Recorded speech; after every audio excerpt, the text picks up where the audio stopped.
नमस्कार, मैं हूं आपके साथ अंकिता दुबे। बुलेटिन की शुरुआत करेंगे, लेकिन सबसे पहले आज की सबसे बड़ी खबर की बात करेंगे। और आज की सबसे बड़ी खबर यह है कि आज लोकसभा चुनाव के लिए तारीखों की घोषणा होगी। आम चुनाव 2024 और राज्य विधानसभाओं के कार्यक्रम की घोषणा करने के लिए चुनाव आयोग आज प्रेस कॉन्फ्रेंस करेगा। नई दिल्ली के विज्ञान भवन में दोपहर 3 बजे इसकी घोषणा की जाएगी। कल ही 2 चुनाव आयुक्तों ज्ञानेश कुमार और सुखबीर संधू की नियुक्ति की गई है। दोनों ने शुक्रवार को पदभार संभाला और उसके बाद सीईसी राजीव कुमार समेत तीनों अधिकारियों ने चुनाव कार्यक्रम को लेकर एक बैठक की थी और उसके बाद प्रेस रिलीज जारी करके इस बात की जानकारी दी गई थी कि आज दोपहर चुनाव कार्यक्रमों की घोषणा कर दी जाएगी। तो यानी कि आज दोपहर 3 बजे इलेक्शन कमीशन की प्रेस कॉन्फ्रेंस होगी, जिसमें जानकारी इस बात की दी जाएगी कि साल 2024 के लोकसभा चुनावों की तारीख क्या होगी, कितने चरणों में ये चुनाव कराए जाएंगे। साथ साथ राज्यसभा के भी जो राज्य के चुनाव हैं उनको लेकर भी तारीखों का ऐलान हो जाएगा। लेकिन ये बड़ी अपडेट आज की, क्योंकि सबसे बड़ी खबर यही रहने वाली है। तमाम पार्टियां जो हैं वो इलेक्शन मोड में दिखाई दे रही है। ग्राउंड जीरो पर चाहे उत्तर भारत की बात करें, दक्षिण भारत की बात करें, बीजेपी, कांग्रेस, जेडीयू, आरजेडी, देश भर में तमाम पार्टियां लोकसभा चुनाव की तैयारी कर रही हैं। और ऐसे में आज दोपहर 3 बजे के बाद कभी भी लोकसभा चुनाव की तारीखें क्या रहेंगी, कितने चरणों में होगा और किस तरीके से चुनाव कराया जाएगा, इस बात की घोषणा कर दी जाएगी। आम चुनाव 2024 और राज्य विधानसभाओं के कार्यक्रम की घोषणा करने के लिए चुनाव आयोग आज प्रेस कॉन्फ्रेंस करेगा। नई दिल्ली के विज्ञान भवन में दोपहर 3 बजे इसकी घोषणा की जाएगी। कल ही 2 चुनाव आयुक्तों ज्ञानेश कुमार और सुखबीर संधू की नियुक्ति की गई थी। सीधा हमारे सहयोगी नीरज का रुख कर लेते हैं। नीरज, आज की सबसे बड़ी खबर पर नजर हमारी बनी हुई है। 3 बजे प्रेस कॉन्फ्रेंस और लोकसभा और राज्य विधानसभा की चुनाव की जो तारीख होगी उसका ऐलान किया जाएगा। देखिए अंकिता, बिल्कुल 3 बजे इसी विज्ञान भवन में जहां हम खड़े, एक बार आपको विज्ञान भवन की तस्वीरें दिखा दे। विज्ञान भवन में ही पिछला 2 लोकसभा चुनाव है, यानी 2014 और 19 का लोकसभा चुनाव की घोषणा भी यहीं हुई थी। एक दिन बुधवार था, एक दिन रविवार था और आज शनिवार है। लेकिन सबसे महत्वपूर्ण बात बता दें कि आज जो लोकसभा चुनाव की घोषणा होने वाली है, न्यूज 18 इंडिया आपको बार बार बता रहा है कि 6 से 7 चरणों में मतदान होंगे और मई के अंत या जून के पहले हफ्ते में मतगणना की तारीख होगी। देखिए 14 से 16 राज्य ऐसे हैं देश के जहां एक चरण में ही मतदान करा लिए जाएंगे, यानी 14 से 16 राज्य ऐसे हैं जहां एक चरण में मतदान करा लिए जाएंगे। देश में 8 केंद्र शासित प्रदेश हैं। जम्मू कश्मीर को अगर छोड़ दे तो बाकी 7 में एक ही चरण में मतदान कराया जाएगा। तिथियां अलग अलग होंगी लेकिन वहां एक ही चरण में मतदान होंगे। 12 से 14 राज्य देश के ऐसे हैं जहां 1 से लेकर 6 से 7 चरणों में मतदान होंगे। दिल्ली में एक चरण वाले केंद्र शासित प्रदेश है। बिहार, यूपी और बंगाल की बात करें तो यहाँ 6 से 7 चरणों में मतदान होंगे। तमिलनाडु, आंध्र प्रदेश में 1 चरण में मतदान होगा। राजस्थान, मणिपुर में 1 से 2 चरणों में मतदान हो सकते हैं। अगर एक चरण वाले राज्यों की बात करूं, उनमें और कुछ नाम आपको बता दें। राज्यों के नाम, अगर राज्यों के नाम का जिक्र करें, हिमाचल प्रदेश। ठीक है, एक बार अरुण का सीधा रुख कर लेंगे। अरुण, सियासी घमासान का काउंटडाउन शुरू हो रहा है आज से।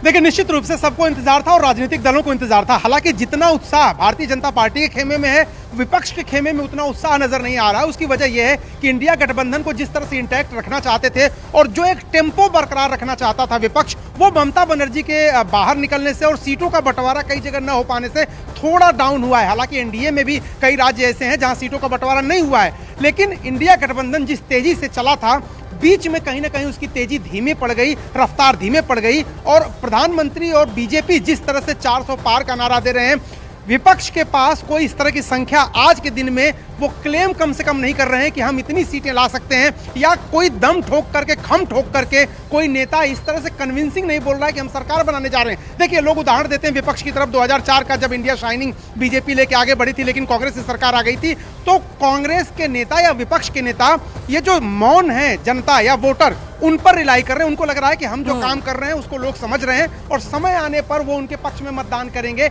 लेकिन माहौल की अगर बात करें, उत्साह की बात करें, तो दोनों खेमे में जमीन आसमान का अंतर दिखाई दे रहा है। और इस अंतर का असर अरुण चुनाव में भी देखने को मिलेगा। लेकिन एक बार रवि का भी रुख कर लेंगे। रवि, अगर पिछले बार की चुनाव की बात करें, साल 2019 की और साल 2024 की, तो नॉर्थ इंडिया के जो स्टेट्स हैं वहां पर क्या लग रहा है कि कितने चरणों में किस तरीके से चुनाव कराए जाएंगे? और आज तो राज्यसभा में, आज तो राज्य की विधानसभा चुनाव की भी तारीखों का ऐलान होना है।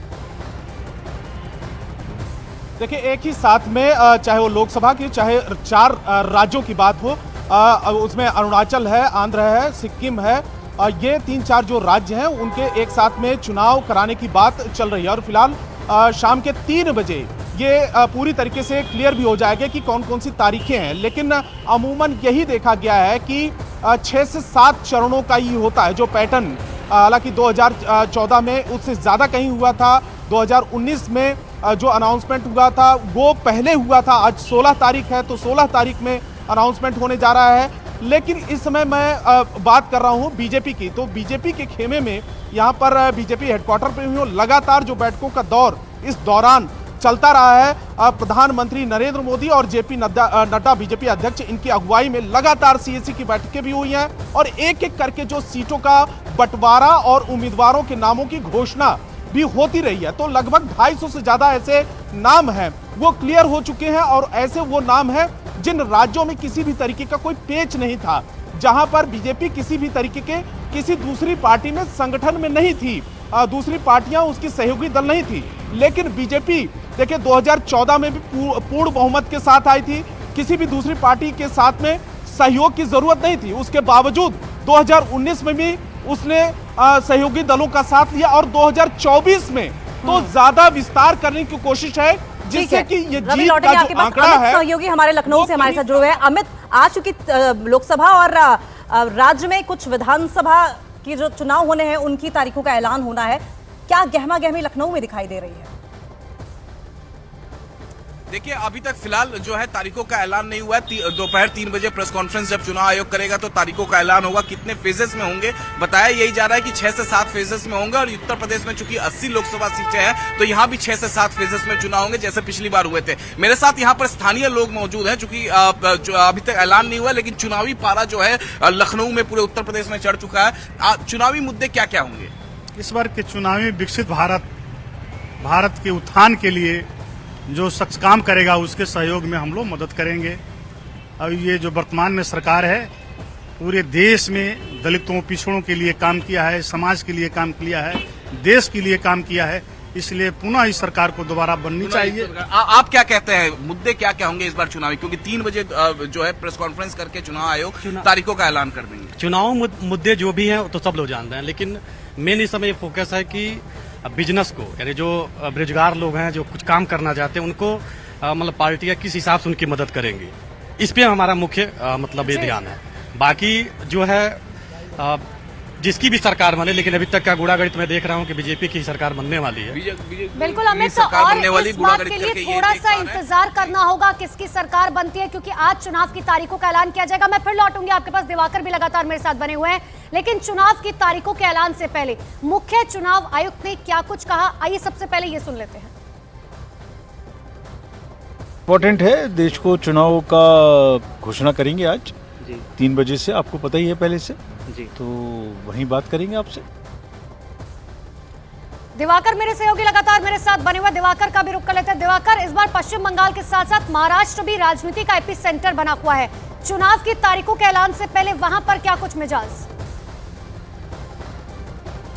देखिए, यहाँ पर असमंजस की स्थिति दोनों गठबंधनों में बरकरार है। हालांकि एनडीए में थोड़ी थोड़ी स्थिति अब साफ होती दिख रही है, क्योंकि बीजेपी ने पहली लिस्ट महाराष्ट्र को लेकर जो जारी की थी उसमें 20 लोगों के नाम हैं और एकनाथ शिंदे गुट की जो लिस्ट है वो सोमवार को माना जा रहा है कि पहली लिस्ट उनकी आ सकती है, जिसमें 10 उम्मीदवारों के नाम हो सकते हैं। लेकिन सबसे बड़ी जो बिगड़ी हुई स्थिति दिख रही है वह महाविकास आघाड़ी में करीब 7 से 8 बैठकें हो चुकी हैं, वरिष्ठ नेताओं के बीच बैठकें हो चुकी हैं, लेकिन सीट बंटवारे पर अब भी विवाद बरकरार है। सबसे ज्यादा जो विवाद है वो कांग्रेस और शिवसेना यूबीटी के बीच है।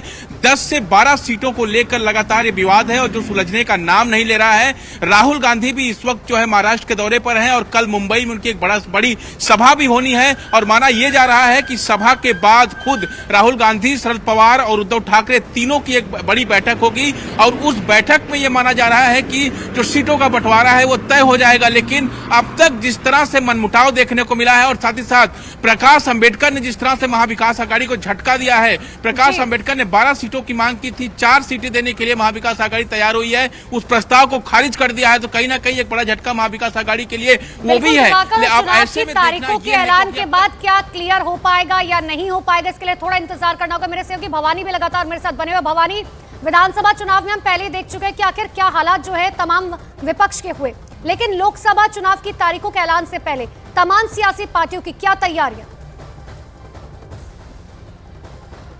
देखिए, इस वक्त मैं बीजेपी दफ्तर में खड़ा हूं और आप देखिए कि माहौल यहां पर शुरू बन गया है। आज ही बीजेपी के अंदर कुछ नेताओं की ज्वाइनिंग हो रही है। लगातार ये सिलसिला शुरू हो चुका है, क्योंकि तारीखों का ऐलान हो रहा है, जाहिर तौर पर तैयारी हो रही है। पार्टी कार्यकर्ता हमारे साथ में। क्या अब तो आज तो चुनाव तारीखों का ऐलान होने वाला है, कितनी तैयार है बीजेपी? बहुत ज़्यादा जोश से तैयार है। आपको क्या लगता है, क्या बड़ा मुद्दा है इस बार चुनाव के अंदर? मुद्दा तो वही है जो पहले चला आ रहा था, वही बेरोजगारी का था, जो बीजेपी अच्छा काम कर रही है। अच्छा, बीजेपी अच्छा काम है, रोजगार दे रही है? हाँ जी। और क्या बड़ा मुद्दा नजर आ रहा है आपको इस बार चुनाव के अंदर कांग्रेस से मुकाबले में? जी, भ्रष्टाचार कांग्रेस ने ज़्यादा किया था। किसने किया भ्रष्टाचार? कांग्रेस ने। तो अब तो सरकार बीजेपी की है, राजस्थान में भी और केंद्र में भी। जो आपने भ्रष्टाचार की बात की है, जो 70 साल में भ्रष्टाचार हुआ है, मोदी जी को कोई मुद्दे की आवश्यकता नहीं। उन्होंने सबसे बड़ा श्री राम मंदिर का भव्य आयोजन किया है, उद्घाटन किया है, जो 500 सालों से अपने जो पूर्वजों ने जो बलिदान दिया है। आपको लगता है राम मंदिर बड़ा मुद्दा? आपको क्या लगता है? मैं एक्चुअली प्रोफेसर नीलम यादव और मैं कांग्रेस विचार विभाग में रही हूँ। अच्छा, कांग्रेस विचार से कांग्रेस विचार से। I have come to join BJP along with doctor Karan Singh Yadav and will campaign for. आप बीजेपी ज्वाइन करने के लिए आई हैं? कांग्रेस से संबंधित हैं? Yes, we are waiting. Yes. क्यों ज्वाइन कर रहे हैं? बिकॉज हमारा जो विश्वास है वो मोदी गवर्नमेंट में ज़्यादा है, बिकॉज इसमें जो बिल्कुल।